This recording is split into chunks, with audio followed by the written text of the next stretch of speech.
What is going on, YouTube? Joe here with Culination Media, and welcome back to another episode of Pokemon Omega Ruby. This is episode number 38, and in the last episode we defeated Tate and Liza at the Moss Deep City Gym. We left off outside of the Shoal Cave here on Route 125, and we have quite a few routes to explore down south of Moss Deep City. We eventually are going to be setting our sights on Sutopolis, but before we do that, we have to see what's going on in the underwater seafloor cavern thingamajiggy with Team Magma and all that. So we're going to be getting to all that stuff in the coming episodes, but for right now, we are here to just do some exploring here in Shoal Cave. Now, I don't think we can explore all of it just because of the tide situation, but I will explore as much as possible, and we can come back here at a later date to get the remaining shoal salts and shells and all of that fun stuff. Now, as we're getting started today, just a friendly little reminder, of course, in case you guys haven't done so already and you would like to show your support to the channel and the series, remember you can do so by leaving a like or going down in the comment section, leaving your thoughts down there. Hope you guys are still enjoying the playthrough. I know there was a big gap between when I recorded, and there was actually quite a bit of gap between uploads there. Hopefully, that is not going to happen again, and we can push through the end of this game, because we're really not that far away. Of course, we have the Elite Four coming up in the kind of distant future, and then, of course, there's the Delta episode that we have to get to, as well as whatever other post-game stuff there is. I'm really not sure. I haven't watched any playthroughs of the after game, so I don't really know what to expect. There's a hidden item here. A star piece. Okay, we can sell that for some decent moolah. I like that. We probably don't need it, but I go through repels so quickly that I kind of spend a lot of money on them. And we're probably going to have to stock up on potions again somewhat in the near future. I'm expecting that we will after our encounter with Team Magma. We're going to have to battle Maxie again, and we are going to have to battle Groudon sometime soon, and I'm not going to be using the Master Ball on him unless I absolutely have to. Unfortunately, our team doesn't match up so well with Primal Groudon's stabs. I think only Abby really can take it on in its pre-evolved form, but that is that. I'm just kind of talking out the wazoo here. I need to find some repels. Where are my repels? Pretty sure I have max repels somewhere. If not, we're just going to be running into wild Pokemon left and right, and that's not really what I want. Not interested in that, and I know you guys probably are not interested in watching that either. There we go. Okay, I have 25 max repels, so that should be enough to get us through. I really should be buying super repels, as some of you so astutely pointed out in the comment section quite a while ago. It really isn't worth the money, because you only get 50 extra steps and you pay 200 extra Pokedollars for it, which just does not make any sense whatsoever. Alright, so we found a shoal shell. So I think we need 3 or 4 of those, and then 3 or 4 of the shoal salts in order to be able to get a shell bell. I believe that's how it works, and I'm pretty sure it's 4, I think. I guess we could just talk to the old guy on the way out. He would probably confirm that for us. Let's see what we have over here. Oh, items. I like items. A rare candy. Alrighty. Cool beans, I guess. I'll probably wait until we almost get to the Elite Four to worry about using rare candies, but oh well. Another shoal shell. I don't know how many we have. Was there something up in that upper right-hand corner up there? Yes. What is that? A shoal shell. Okay. Fair enough. So what, we have 2 of each? Something like that? Or were they all just shells? I don't even know. Apparently I wasn't even paying attention. I'm just busy running around with my dowsing machine. Let's see what this is. A big pearl. We can sell that for some decent cash as well. That actually might be all that we can do here at this point. So that was kind of anticlimactic because there really wasn't a whole lot that we could do. We have to wait for the tide to change to access the different areas. There's also like an ice cavern area or an ice room where you can catch Snow Runt. That's pretty cool. I thought about adding Snorunt to the team because we could really use some ice coverage, honestly. But we can also use some water coverage, and I would rather have someone that can dive and use waterfall and surf and all that stuff in our team. So that's why Sharpedo was added. Now, we can't go in there. It looks kind of like that's a cave area, but apparently we cannot walk through there. Alright. Guess we'll talk to you now.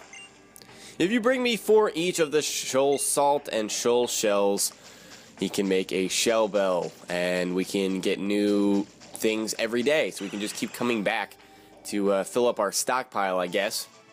That's pretty much it for now, so we're going to head back out onto Route 125. In fact, I think we did everything that we could possibly do on Route 125. So we're going to be heading back towards Moss Deep City, and then past Moss Deep City eventually. If I can figure out how to get back there. There we go! Okay, that wasn't that far. For some reason, I thought it was farther than that, but I was incorrect. I love how fast Sharpedo is. It's ridiculous. It's ridiculous, and I still don't know how to control it. Since we're passing Moss Deep City, we might as well stop by the Pokemon Center and get ourselves all healed up, get our HP and PP restored and all that fun stuff, and our team will be looking good as new. So you gotta like that. I don't think I'm going to be swapping anyone out at this point, so we are free to head on south of Moss Deep City onto whatever route that is, 126 maybe? Something along those lines. Let's see here. No, Route 127. Okay, I was close. Route 128 is where all of the shenanigans were happening with the laser beam coming out of the ocean. So we're going to be headed that way, I suppose. So we're up against Fisherman Jonah here, who's going to send out a love disc. I'm assuming that we're going to be seeing lots of love discs as we travel along these water routes. Might as well just go for a Crunch here. Level 37 on level 37. And Crunch one-shots this love disc, but it was a critical hit. So I don't know how legitimate that KO was. Relicanth is going to be next. We're going to take a little bit of a chance here. We're going to leave Toad out against this thing. We can just go for our water-type attack, so I'll hit it with Surf, since its special defense is a lot worse, and that doesn't even do half. Are you kidding me? Relicanth is just too bulky. Too bulky. Now, I don't remember if Surf actually hits Pokemon that are diving. There is a move that does. I'm not sure if it's Surf or not. So I'm not going to take that chance. I'll just dive and avoid the Relicanth's dive. And then we can hit you with the second turn dive, which doesn't do that much. We do have to take a takedown. But with the rough skin and the recoil, the Relicanth still survives somehow. Now we can just go for anything that we want. I guess we can just go for Ice Fang, even though it's not very effective. On second thought, that was probably a very risky play, because if I missed, we may have just lost Toad there for no reason. But all is well. Mike's growing up to level 44. And there we go. We defeated Fisherman Jonah. See what else is over here. Oh my goodness, 2 more fishermen that we have to go up against. Any hidden items? It's a secret base area. 2 secret base areas. And a zinc. Not that I'll be using the zinc for anything. Maybe I could give it to Toad to increase his special defense since... Or her special defense. Since her special defense is just absolutely terrible. It's disgustingly low. Alright, so we're going up against a Tentacruel here. This is his only Pokemon. Crunch is definitely going to be a 2-hit KO because of Tentacruel's lower physical defense. I just hope that it doesn't have Poison Jab. I would hope that it doesn't. We get the defense drop, and he does have Poison Jab, so I think Toad's going to go down here. Oh no, we survived, but we get poisoned! Are you kidding me? Oh my gosh, the rough skin is going to hurt the Tentacruel. But the poisoning is going to take Toad out of commission. Just when I thought we got away with one there. Of course we get poisoned. Alright, I guess I'll send out Spall to finish this off. Actually, on second thought, this Tentacruel might still outspeed us, so maybe that was kind of a bad play. Oh well, it's too late now. We might as well go for a Rock Tomb. And it does outspeed, gets a Poison Jab off. which doesn't do that much, but we get poisoned. Back-to-back poisonings from the poison jab. Is it a 30% chance from poison jab? Because that would kind of make sense. If it's 10%, I would be a little bit angry, but that's just how it works. Not going to teach Abby Parasong. There's really no reason for that whatsoever. And we either need to go back and heal or use some items here. Kind of want to just use our medicine because we have items that can, fully heal things. We have lava cookies and full heals and junk. We also have antidotes, so let's use that first on Spall. And then we can use one of our 4 revives on Toad. Get her back up to 50% of her max HP, and I guess we can just use a Soda Pop. And that pretty much gets her back up to full health, and by pretty much, I mean back up to full health. So we have one more Fisherman to battle here. And let's see. We probably should give Toad an item. I feel like I have Mystic Water, so we could do that. But since we're fighting mostly water Pokemon here, let's see if we have Black Glasses. We do! Alright, let's give the Black Glasses to Toad to increase the power of Crunch. Because we're pretty much on par as far as the levels are concerned. We're not, being out-leveled by too much. Because even that Fisherman who had the Tentacruel only had 1 Pokemon. It was at level 39, so it's only a 2-level difference, not that big of a deal. So we should be okay to dish out some massive damage with Crunch. Going up against the Whalmer, level 37, and I'm not really afraid of anything this thing can do to us. So I'll just go for a Crunch. That's actually almost a one-hit KO. There's the Brine, does about 20 HP, and we can go for a Surf here to finish this off. I don't want to waste PP on Crunch, because I just don't.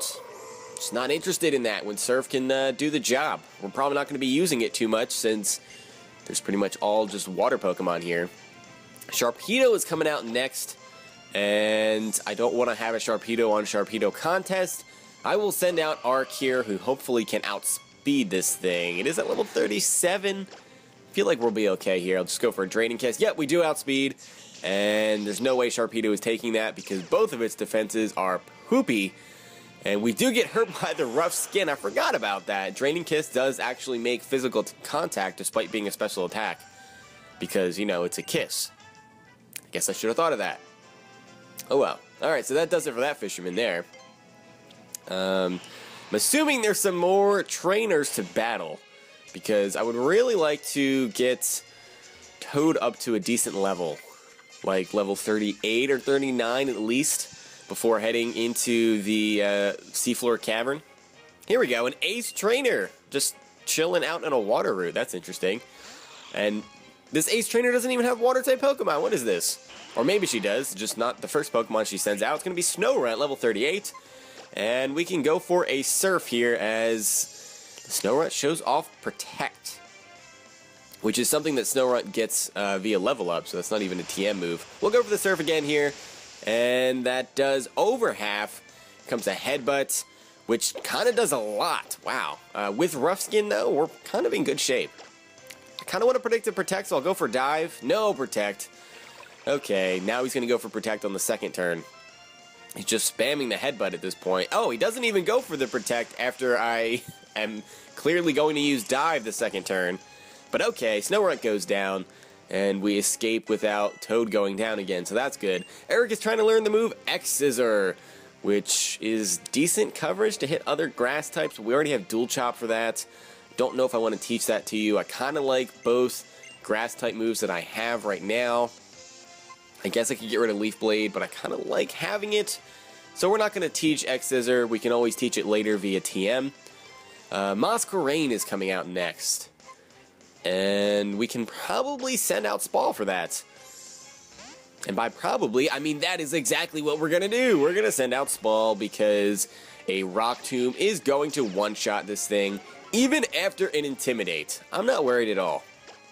It is going to be 4 times super effective, and we have a 6th level advantage on this thing. And on top of that, Masquerain's physical defense just isn't that good. Really is not.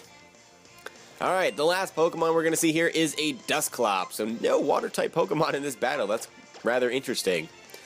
Nonetheless, we should be able to take on Dusclops okay with Toad here. I do not think that Crunch will be a one-shot, even though in-game we don't see Dusclops that carry Eviolite. It's still just a bulky sack of potatoes, so it's probably going to be in the red zone here.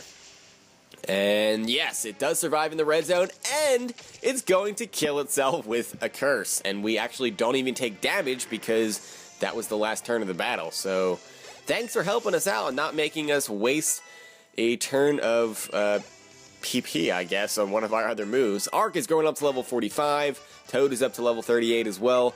So things are looking well for us. Or swell, I should say. I don't know why I should say that, but I did.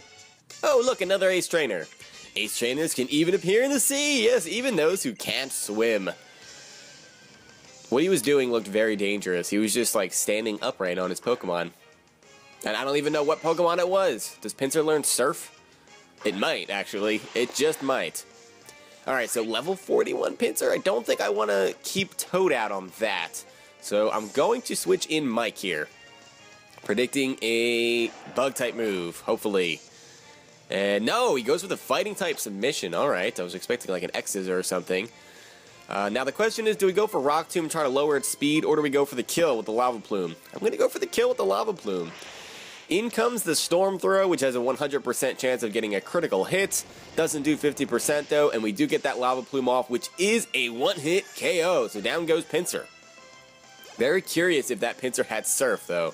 I'm very, very curious. Probably more curious than I should be. I'm almost tempted to look up right now if Pitzer gets Surf. But I'm going to resist that temptation. Is there anyone else that we can battle over here? I guess this guy? I'm tempted to go back and heal, but we should battle this guy first. Bird Pokemon have excellent vision. Okay. Fair enough. You got me there. I don't have any arguments against that. I really do not. So we have a Bird Keeper here, and he's going to send out Dodrio to start things off, which is a little bit unfortunate. Even though Ice Fang might one-shot this thing, I'm not confident that Toad would outspeed it, because Dodrio is pretty fast. So, one weakness of this team is that I don't really have anything that can switch into flying-type attacks. I don't have any resistances. So things that have Brave Bird or Drill Peck or Acrobatics even just wreck my team. He does go for the Pluck as we switch Mike in, and it does look like it does just about over half of what we had left. So not 50% of our max HP, but 50% of what we had left.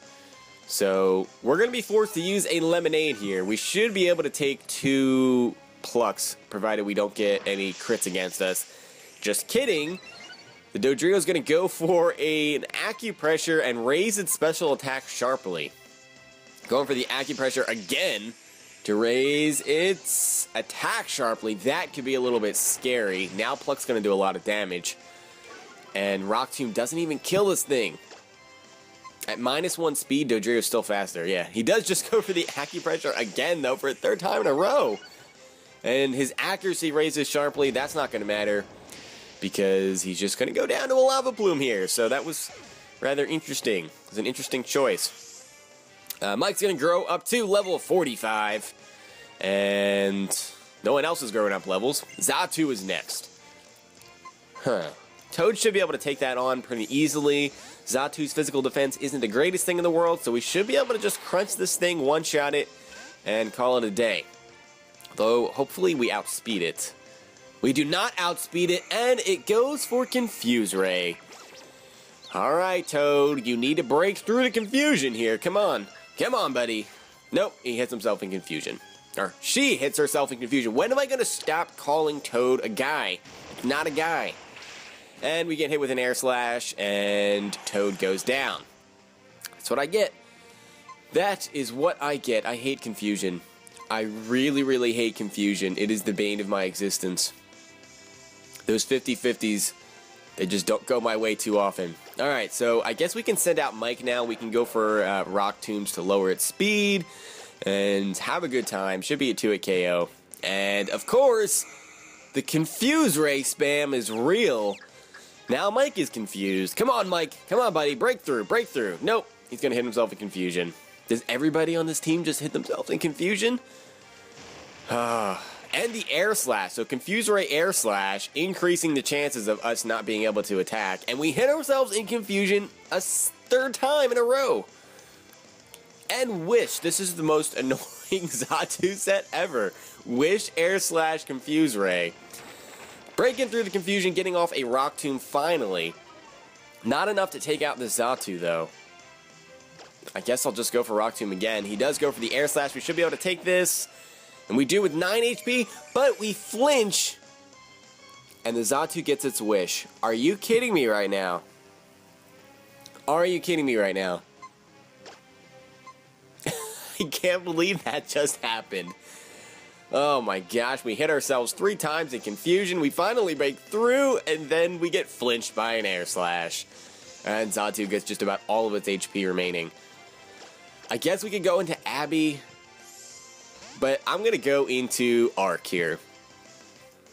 And we'll see how Arc can fare. Goes for the Psychic over the Air Slash. So showing off his final move there. That is not 4 times resisted, 2 times resisted by Arc. Doesn't do that much. And Draining Kiss does a lot. That does almost as much as Rock Tomb did. And thankfully doesn't go for Confuse Ray. Goes for the Wish. We know, because we've seen all of its moves, that it doesn't have Protect. So we can just go for a Draining Kiss again. And this Xatu is going to be gone. This was the longest, most ridiculous battle against a Xatu I think I've ever had. Especially in-game. That was insane. And we get a meaningless crit, too, on the Draining Kiss on the final turn, of course. We couldn't get a crit any other time. Would have really helped if we got a crit when we Rock Tombed it.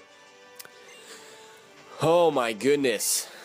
Okay, well, we might want to go back and heal now, since we're right here, rather than waste all of our potions and things. Even if we were kind of far away, Sharpedo just moves so quickly that we cover so much distance. It's like the Mach Bike, except in the water. It's pretty awesome. I'm still really excited about that feature, apparently. Alright, so now that we've done all that, we've battled quite a few trainers. Toad has got some useful experience. Fortunately, Toad has also fainted a couple of times in the process, which, honestly, even after we get Toad all caught up with the rest of our team, it's probably going to happen a few times just because of its low defenses. But we're ready to go and dive under the ocean and see what we have to find under there. Before we do that, though, I'm going to buy some Super Repels just in case we run out. Not going to be buying Max Repels because it's essentially a waste of money. I'd rather have the 50 less steps but pay 200 Poké Dollars less per Repel, because that just seems like the more frugal thing to do. I don't know why I never paid attention to that. But thankfully, I have awesome subscribers who know better than I do to inform me of these things. Alright, so where are we going to dive? That is the question. What is this way? Oh, this is Route 126. Sutopolis City is over here. I don't know if we want to go that way. I don't think that's where the Seafloor Cavern is. That should be on Route 128, which is down here somewhere. Oh, I didn't battle you. Alright, well, I guess we'll do that. I guess we'll do that first before we talk about Seafloor Caverns. He's going to send out a Tentacruel, and I know from previous experience that this thing has Poison Jab, and it does a butt-ton of damage to Sharpedo. So, what am I going to do? I'm going to switch in something that's weak to Poison Jab, because at least we can one-shot it with a Psychic on the following turn. Or maybe we'll get lucky and he'll go for like Bubble Beam or something. No, he goes for the Poison Jab. That is to be expected. Arc can take it. Not well, but Arc can take it. No poisoning. And we can go for a Psychic. That was a bit of a reckless play, honestly, but I have confidence that Arc can take even super effective hits and fight back with that powerful Psychic. And I'm not too worried about Arc taking damage, honestly, because he can recover a lot thanks to Draining Kiss. See what else is over here. Did I battle these people already? Oh yeah, this was the Ace Trainer guy. That's right. And the other Ace Trainer girl. Let's see what's over here. Use another Max Repel. What is this? Is that a Mega Stone? It is! It's the Heracronite! To Mega Evolve Heracross, of course. Pretty cool. Pretty darn cool. You can actually catch Heracross in this game, I believe. It's in the Safari Zone, I want to say. That's something else that I never went back to. think we just walked past it and didn't even give it a look. I kind of want to have both bikes though, because there are some items and things that you need both bikes for. Anyway, we're gonna switch out Toad against this Machoke and send Arc in because we 4 times resist fighting type moves. He does opt to go for the submission, which does a whopping 10 HP, and this is where we get all of our HP back because we're gonna go for a Draining Kiss, and that's gonna one-shot this Machoke, and we're gonna get back to close to full health.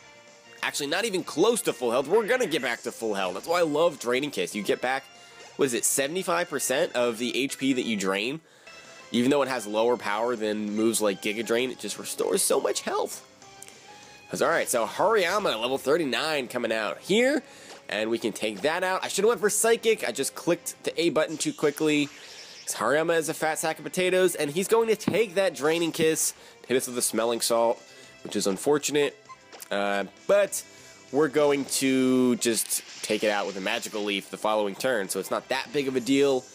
But we didn't need to take that damage. It was unnecessary. That was stupid on my part. I was just clicking the A button too quickly, not thinking about how fat Hariyama really is. He's quite overweight. Not that that's a bad thing, of course.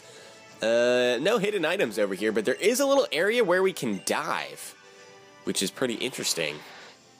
We also are going to be calling it an episode here. I don't know if I want to go do this right now. In fact, I think I'm going to save the game. We're like 26, 27 minutes into this recording, so next time, and we are going to stop here. Next time, we are going to see what's on the other end of this little diving puddle and hopefully reach the seafloor cavern to take on Team Magma and witness the reawakening of Groudon, which is all very, very exciting stuff, and very, very scary stuff too, because this whole world is going to be in jeopardy once Groudon is awakened.